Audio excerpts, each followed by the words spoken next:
વરસાદ પડે પછી તંત્રની પ્રી મોન્સૂન કામગીરીની પોલમપોલ ખુલે, પરંતુ સુરતમાં તો વરસાદનું એક ટીપું પણ નથી પડ્યું. ત્યાં ભ્રષ્ટાચારનો ભૂકંપ આવ્યો.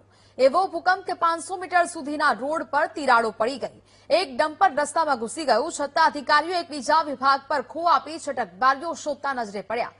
ત્યારે કેવા છે ભ્રષ્ટાચારના ભૂકંપના એ દ્રશ્યો? આવો જોઈએ.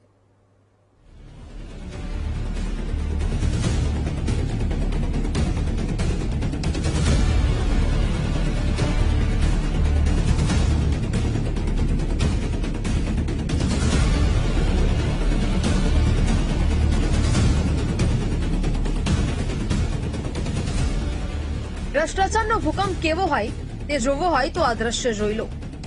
દ્રશ્ય જોતા તો તમને એક દિવસ પહેલા ઇન્ડોનેશિયામાં આવેલા ભૂકંપની યાદ આવી ગઈ હશે, કારણ કે ભૂકંપને કારણે રસ્તા પર તિરાડો પડી ગઈ હતી. પરંતુ આ તો ભ્રષ્ટાચારના ભૂકંપની તિરાડો છે. વાત સુરતના ન્યૂ ડિંડોલી તરફ જતા રોડની છે.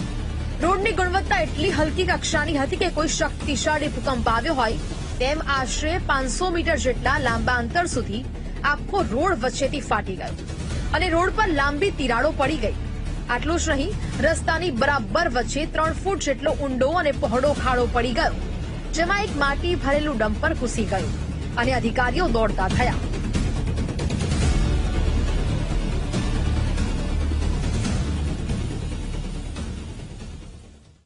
એક વીક પહેલા આ રોડનો કામ પૂરો થયો. અહીંયાનો વિકાસ એટલા સ્પીડમાં ચાલે છે કે હવે બારિશને પહેલા એમાં ડમ્પર સમાઈ જાય છે. તમે લોકો સાક્ષી છો, તમે લોકો જોયા છો. 4 जेसीबी मणि डंपर कई रीते बाहर काढ़ा. मैं तो आपको धन्यवाद देना चाहता हूँ. आपका इन्वेस्टिगेशन जो था रोड के पोल को खोलना, आपने बहुत अच्छी तरह खोल दिया. अभी आपने जो अंदर जाके आपने एक गुफा देखी, जो गुफा बहुत पुराने जमाने में हम देखते थे मंदिरों में, पुराने मंदिरों में गुफा होती थी. आज वो गुफा आपने यहाँ रोड पे दिखा दिया. ये किसके कारण दिखा दिया? सूरत महानगर पालिका के भ्रष्ट अधिकारियों को चलते, भ्रष्ट कॉन्ट्रेक्टरों के चलते आपने दिखा दिया. થોડા દિવસ પહેલા જ બન્યો રોડ. યોગ્ય કામગીરી ન થયાનો ફૂટ્યો ભાંડો. ચોમાસા પહેલા જ ભ્રષ્ટાચારની ખુલ્લી પોલ. દ્રશ્ય જોતા જ ભ્રષ્ટાચાર કેટલી હદે થયો તે જાણી શકાય છે.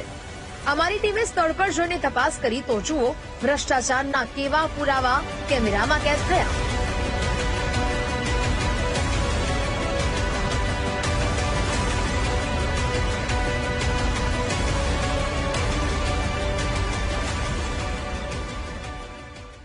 જે જગ્યાએ હું ઉભો છું ત્યાં આટલે આખું ડમ્પર જે છે તે અંદર જમીનમાં જ બેસી ગયું હતું. અને એટલું જ નહીં, તમને આ ફરીથી એક આ દ્રશ્ય બતાવું છું કે આ જે તમે જે ડામર પાથરી દીધો છે, ડામર તમે જોઈ શકાય છે.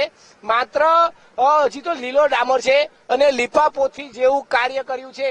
હલકી ગુણવત્તાના કાર્યમાં તમને બીજો પણ એક વસ્તુ બતાવું. આ માત્ર રોડા નાખી દીધા છે અને રોડાની અંદર માત્ર રોડા એટલે કે કપચી ને સિમેન્ટ વાળી જે કપચી હોય છે તે પાથરીને તેની મજબૂતાઈ પણ નથી જોઈ. આ તમે જોવો છો, આ જો આ આખું પોલાણ છે. આ રીતની આખી સ્થિતિ સર્જાય છે. આ તમે જોઈ શકો છો. હવે આની પરથી કોઈ વાહન પસાર થાય અને કોઈ મોટું વ્હીકલ અહીંથી પસાર થાય એટલે આ આખો રોડ બેસી જવાનો છે, કારણ કે અંદર ગુફા જેવું થઈ ગયું છે. એટલે કે આખો ને આખો રોડ પોલાણ છે. આની ઉપર જે માટીનું પથરાણ થવું જોઈએ, જે સિમેન્ટનું આ તમામનું પથરાણ જે રીતે થવું જોઈએ એ નથી થયું. અને માત્ર રોડ જે છે તે અત્યારે હવામાં જ ટકેલો છે. આ રોડ આખો હવામાં ટકેલો છે એટલે કે આની પરથી કોઈ વાહન વજનદાર વાહનો પસાર થાય એટલે આ સીધો બેસી જ જવાનો છે. ભ્રષ્ટાચારના રોડ પર ડમ્પર એવી રીતે બેસી ગયું છે કે તેને કાઢવા માટે તંત્રના અધિકારીઓને 4 જેસીબીની મદદ લેવી પડી. ત્યારે સવાલ એ થાય છે